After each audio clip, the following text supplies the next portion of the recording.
watching a rescue team in action. One of 27 such teams attached to the fire department of Los Angeles County. 5.5 million people in this area are dependent on their ability to act swiftly and efficiently in any emergency. This program is dedicated to rescue teams throughout the United States and to the men who risk their lives daily to save others. We will be back in a moment to bring you the story behind this exciting rescue.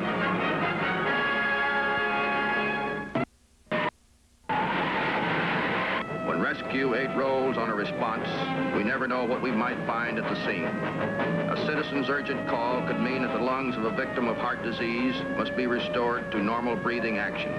Or maybe the life of a hunter hangs balanced on the steep side of a primitive canyon. Once in a while, we come on one like this.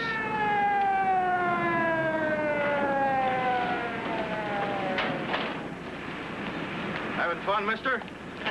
I'm sorry I had to put you fellas to any trouble. How'd you get in this spot? Take a look. Reaching for a quarter? Yep. Dropped out of my pocket, so I figured I could reach in and get it. And you reached too far, huh? Far enough so as I can't get my hand out. Okay, Skip, get the small saw. Is your hand hurting? No, sir. But my knees are killing me.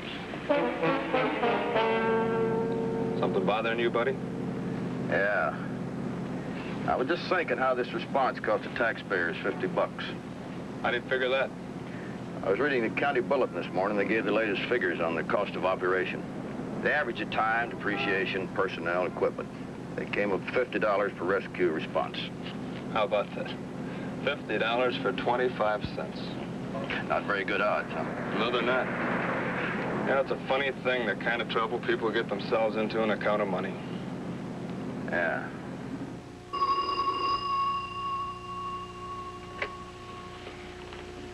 Dr. Birdwell's office. This is Miss Gale. Oh, hello, Mrs. Vanderhoff. Then you won't be here. Of course, dear. Doctor will understand. Goodbye. Bye. Dr. Birdwell? Yes? Mrs. Vanderhoff just called. She can't keep her appointment with you. Is it all right if I take my lunch hour now? Of course, Miss Gale. Oh, by the way, have those reports come in from the lab yet? No, sir. When they do, I must see them immediately. Yes, sir.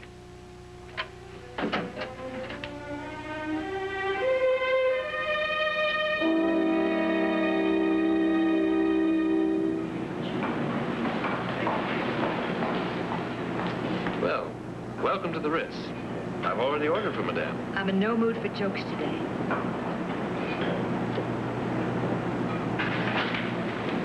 What's wrong? You tell me what's right. Okay, out with it. Moneybags was in for a checkup today. Which one? You know which one. The one that was going to make our life together champagne, pheasant under glasses. Not grilled cheese sandwiches and coffee. Look, Sandy. Don't look Sandy me. Every time I see that uncle of yours, it makes my blood boil.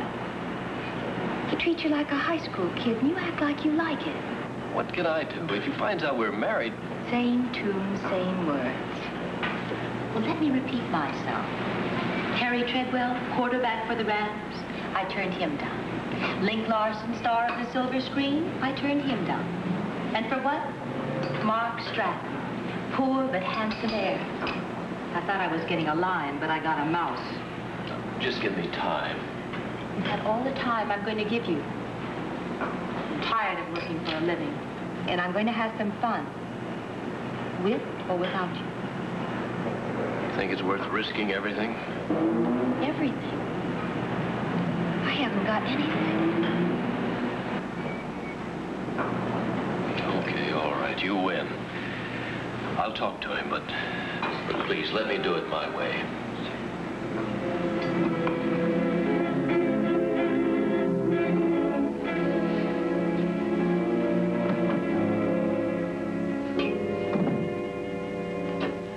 Here are the cardiogram reports.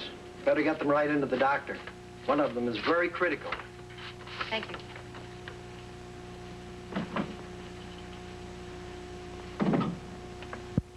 Of course, Mrs. Lasky. I recognize the symptoms. Yes, the same as last year. Mm-hmm. Before meals and at bedtime. Of course, my dear. And I'll call you tomorrow. Come in. The reports, Doctor. Thank you. This is amazing. I've never been so far off in a diagnosis. Which one, Doctor? Mr. Stratton's. His prognosis definitely indicated a cardiac condition. According to this, well, his heart's as sound as a dollar. Well, it could be a mistake. No. No, the tape is completely normal. Miss Gale, bring in your notebook. I'd like to have you take a letter. Oh, and call Mr. Stratton. He'll be pleased to hear of this. Yes, Doctor.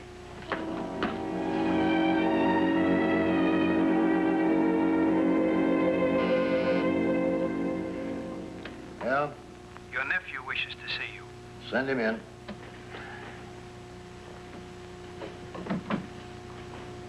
Hello, Mark. Oh, hi. Just dropped in to see how you were. I understand you haven't been feeling too well. Those blasted doctors trying to worry me, make me slow down. Well, it might not be a bad idea. Malarkey. I've never been sick a day in my life. So this pill roller's trying to change things. Why don't you run up to the lodge for the weekend? Relax. He won't let me. Says I might have a bad heart. And bad hearts and altitude don't mix. Yes? Dr. Birdwell's on the private line. Yeah. Well, what do you want now? What? Well, great. I told you so, you old quack. Yeah. Yeah, we'll check it again in a couple of months. Yeah, okay. I ought to send him a bill for the medical advice he gave me. Almost worried me to death. You mean you're all right? Strong as a bull. Good. Ah. And to think, he almost had me giving these up. Say, I've got a great idea. Why don't you come up to the lodge with me? I'll give you a good lesson in mountain climbing. Oh, I'd like to. Could I bring along a friend? Sure, bring him along. Not him, her. Her, eh? Serious? Could be. There hasn't been a woman up at the lodge since your Aunt Martha passed away. Might be kind of nice for a change.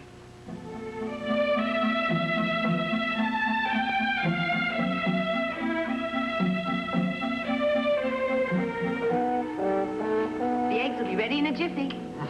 Fine host I am, inviting a guest, pretty one at that, and putting her to work. I love it. You're being kind to an old man. If I had known Cook was going to be sick, we could have done this another time. You're not an old man. This is the best time. Girl can make her biggest impression on a man through his stomach. I like her, Mark. I like her very much. Kind of girl can help a man. Well, what are you grinning about? Well, I'm glad to hear you say that. You see, Sandy's my wife. Huh? Well, I'll be boiled in oil. You're a chip off the old block after all. Congratulations. Thank you.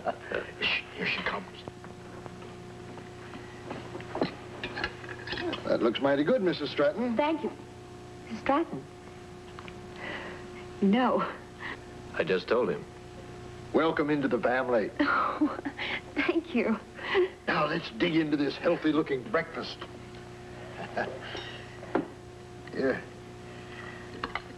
You know, my boy, this is good, real good. I'm glad you took the bit in your teeth about this marriage business. So am I.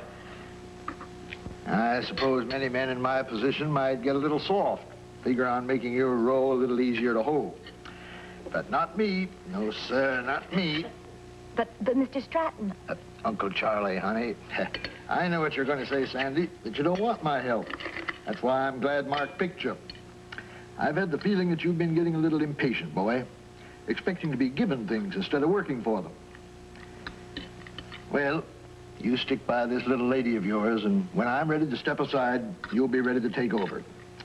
Your aunt used to say a lot of salt in the stew makes the apple pie taste sweeter. Right, honey? Of course it does. Now, you men have talked enough business. Let's finish breakfast so you can show me those mountain trails I've been hearing so much about. Pretty rugged country. You sure you're up to it? Are you? Now you're making noises like your boss. She's a great girl, Mark. Yes, sir, a great girl.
For you kids?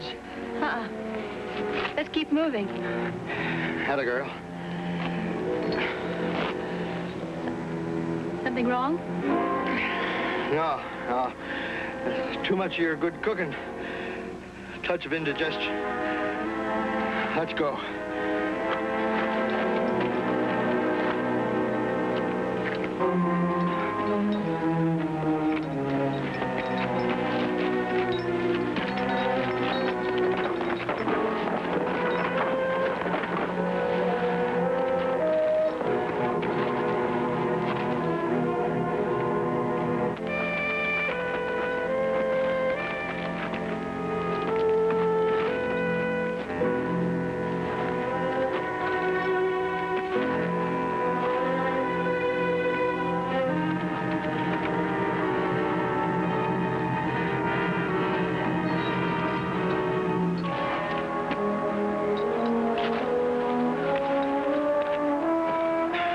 Take a break here. I wouldn't want to wear you two out. Yeah.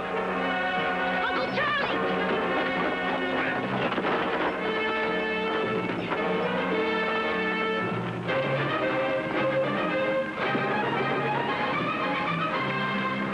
Must be his heart. Still alive. I'll go down after some help. Mark, you can't. It's too dangerous. I've got to. He'll die if I don't. He may anyway. Well, what about me? If anything should happen to you on the way down, you said it yourself. He may die. Look, Sandy. Mark, we have our whole lives ahead of us. I not only have to live with you, I've got to live with myself, too.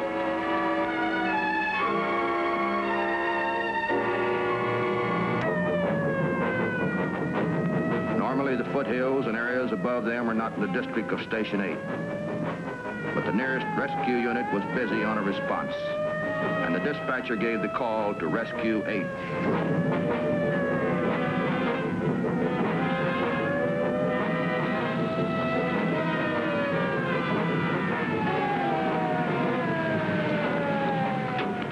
Where is he, in the house? He's up on that mountain. Oh? Hop in and we'll drive as far as we can.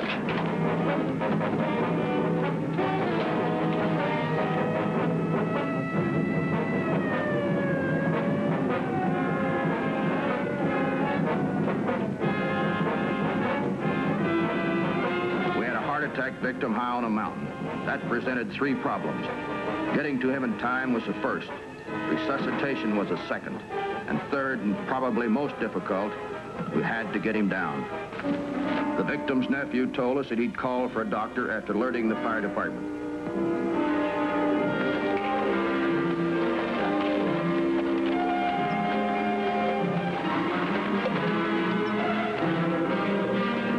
The steeper the way up became, the tougher the way back would be.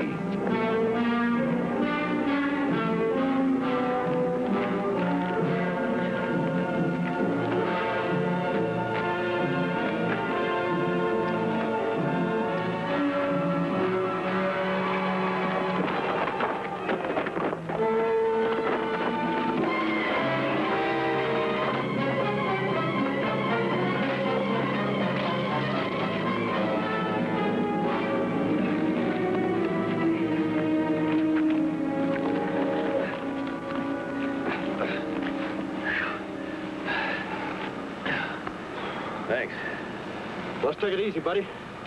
Keep this rescue down to one victim. Losing the stretcher wasn't going to make it any easier. Give me the resuscitator, Skip. Watch your footing here. I think you're too late. He hasn't moved.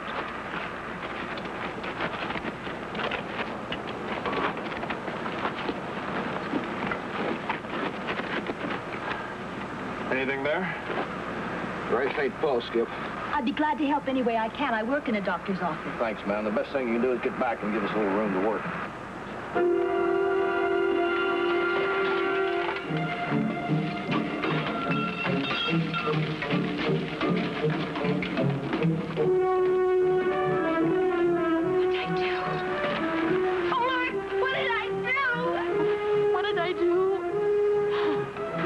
Wes, I'm getting a very funny hunch.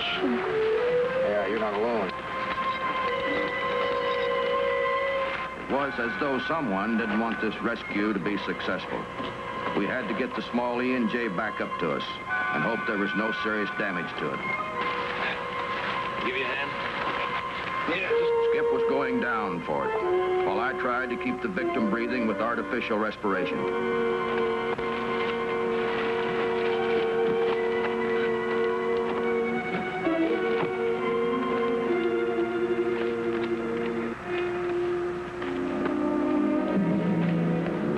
Take it easy now, buddy. I don't want that to come down and get you.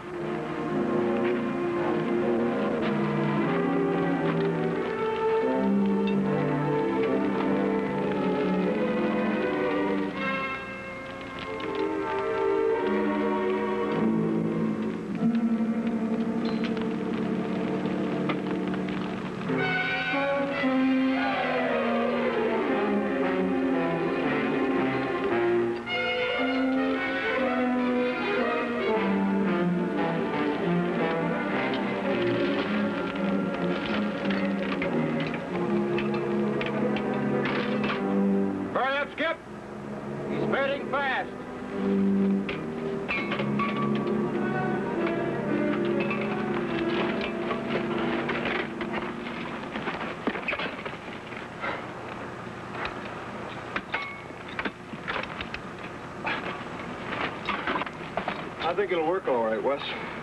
Okay, hook it up.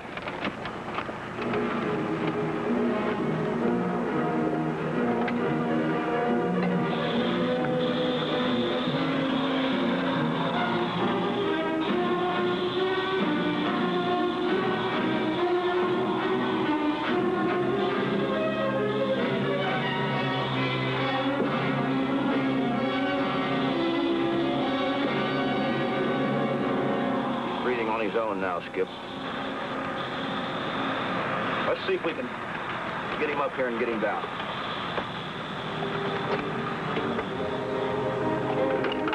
Without a stretcher, the victim had to be carried to the timberline. Once there, we could rig one, if we made it. The trail was tricky, with loose rocks tempting a spill that could carry us all to the bottom, the hard way.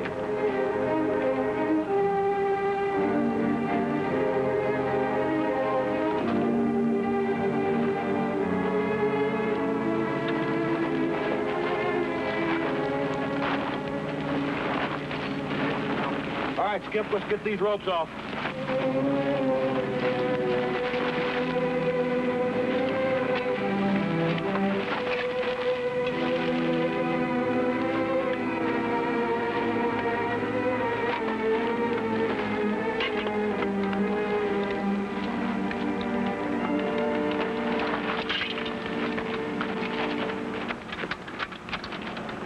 His shirt unbuttoned there.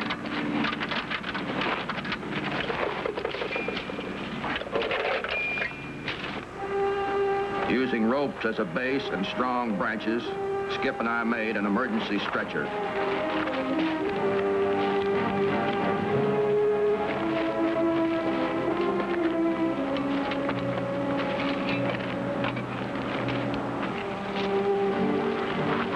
Now we could make up important time lost.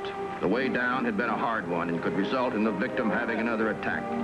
We couldn't afford this with a low oxygen supply and our reserve tanks below in the truck.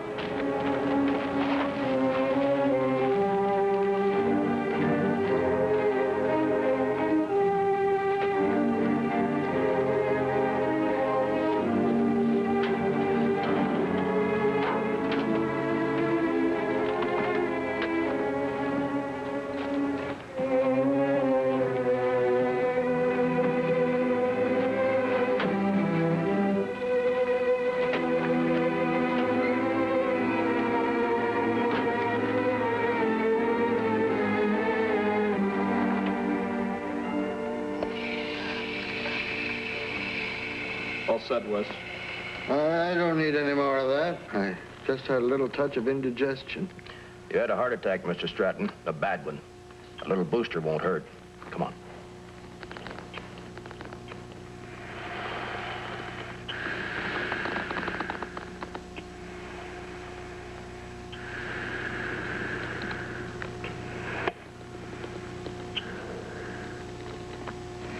That feel better now? I guess so. Lock it up, Skip. Mark. Excuse me.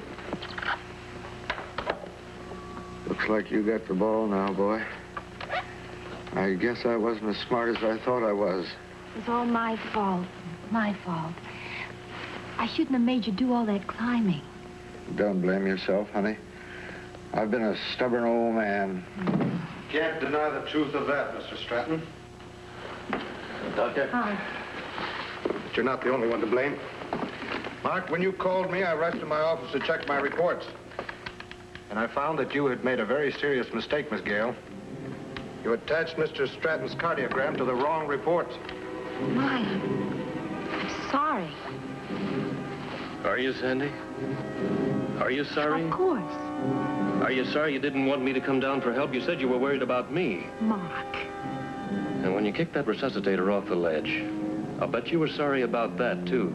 Sorry that we got it back. Mark, That was no mistake, Doctor. That was deliberate. She wanted my uncle's money, and she didn't care what she had to do for it. Maybe even kill.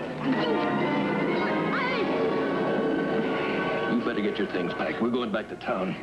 And when we get there, we're going to see a lawyer about a divorce. And I advise you to think twice before fighting it.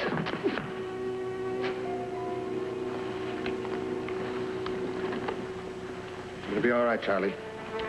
I'm sorry, Mark. Well, Uncle Charlie, better get someone else to take over for you.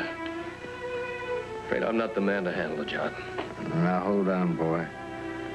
You just did something most people find hard to do. You admitted the mistake. I don't think I could find a better man to take over our company. Let's go.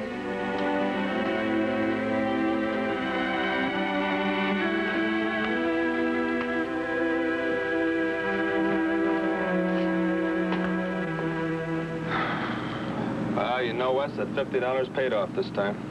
$50? Yeah, $50 it cost the taxpayers for this rescue response. I guess you're right. Sometimes small investments can pay big dividends. Yeah. Hey, that reminds me. Today's payday, and old Joe Mahaffey owes me $10. Joe Mahaffey? Say, he owes... Well, maybe we better hurry up so we can protect our investment.